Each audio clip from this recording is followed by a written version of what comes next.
Obviously, you know, you have a young, small team against an experienced, much bigger team. It seemed like they really sort of exerted their experience and their size there in the third quarter. You get down 17, but you cut it back to, I think, 4, something like that in the last minute. I mean, how do you feel about sort of the fight the team has been able to keep up even when they find themselves in circumstances like this? I think they're going to be very proud of themselves. And that's something we've talked about, that's a non-negotiable for us, and that one, and then playing together. And one of the hardest things playing against Minnesota is they help a lot less than other teams. They have switching defense with the non-Gobert units, and with Gobert, they lean on him a lot of times being there. So it can be easy not, to get caught in that you're one action and then looking for that shot. But I thought we did a great job with our transition.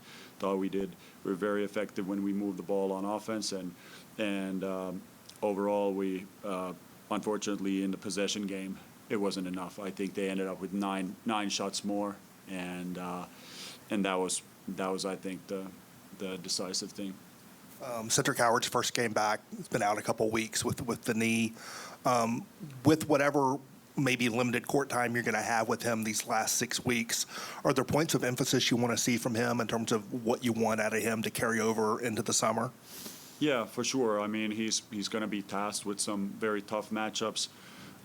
Today he had possessions guarding the point all the way from Edwards to Randall, and he can definitely get better at the point of attack, and every young guy can get better at the rotations. And I was just telling the guys in the locker room that I hope we don't take granted the opportunities to play against teams of this level.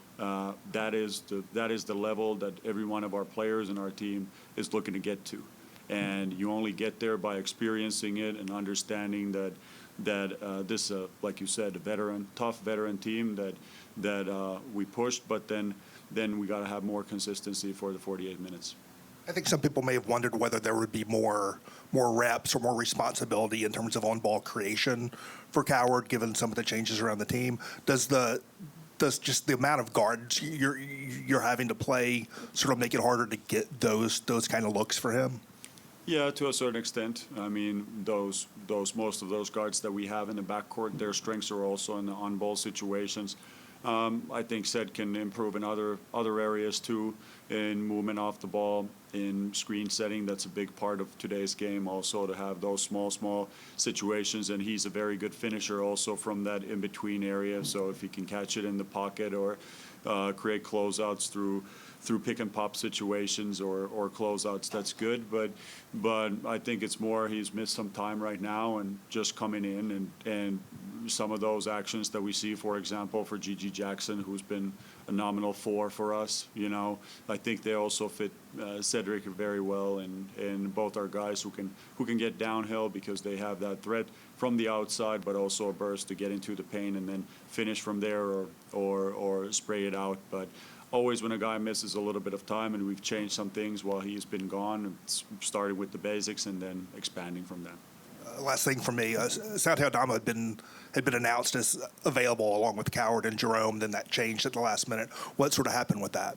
Well, like I said here in the pregame, like if everything goes well with the court slot, I think the last tests he just didn't feel like it was ready to go yet. So it was, yeah, that type of situation.